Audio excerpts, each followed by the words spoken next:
السلام علیکم۔ شادی کے 3 سال بعد ساس اپنی بہو سے کہنے لگی، آج ایک بات تو بتاؤ مجھے، میں تجھے کھری کھری سناتی ہوں، تجھ پہ غصہ بھی کرتی ہوں، مگر تو نے کبھی پلٹ کر جواب نہیں دیا، اور نہ ہی تجھے یہ سب سن کر غصہ آیا، بلکہ تو مسکراتی رہتی ہے۔ بہو کو تو جیسے سننے کو کہانی مل گئی ہو۔ بہو کہنے لگی، اماں جی، جب میں چھوٹی تھی تو مجھے ہمیشہ ایسا ہی لگتا تھا کہ ماں جی میری سگی ماں نہیں ہے، کیونکہ وہ مجھ سے گھر کے سارے کام کرواتی تھی۔ کبھی کوئی غلط کام ہو جاتا تو ڈانٹ پڑتی تھی، اور کبھی کبھی تو مار بھی پڑ جاتی تھی۔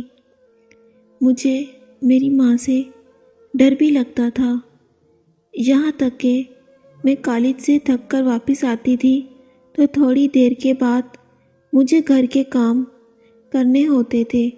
پھر بھائیوں کی شادیاں ہوئیں اور گھر میں بھابیاں آ گئیں، تب تو میرے کام اور بڑھ گئے۔ عموماً تو ایسے ہوتا ہے کہ بہو کے آتے ہی ذمہ داری اس پر ڈال دی جاتی ہے، مگر پھر بھی میرے حصے کے کام اور بھائیوں کے کام بھی امی مجھ سے کرواتی اور کہتی کہ نمرا کچھ نہیں ہوتا، اگلے گھر جا کر تمہیں آسانی ہوگی، اور اسی بات سے میں چڑ جاتی تھی۔ جب میری شادی تھی تو 2 دن پہلے امی نے مجھے پاس بٹھایا اور کہا کہ آج سے پہلے میں تمہاری ساس ہی کی طرح تھی، میں نے تجھے پریکٹس کروا دی ہے کہ ساس کس طرح کی ہوتی ہے۔ جب کبھی تمہاری ساس تمہیں ڈانٹے تو یہی سمجھنا کہ میں تمہیں ڈانٹ رہی ہوں۔ یہ ساری سختیاں تجھے تیرے گھر میں ایڈجسٹ ہونے میں مشکل نہیں ہونے دیں گی، اور آج سے میں تمہاری ماں ہوں تو ہر قسم کی حالات میں بس نرمی اور ممتا ہی دیکھوں گی۔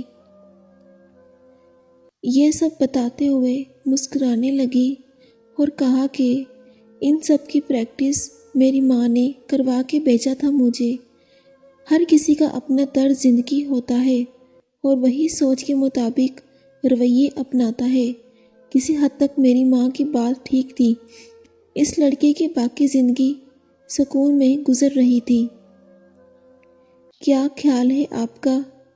اتنی سختی ہونی چاہیے ایک لڑکی کے لیے؟ تبھی گھر آباد ہوتے ہیں، جب ایک لڑکی اچھی بیٹی اور اگلے گھر جا کے اچھی بہو بنتی ہے۔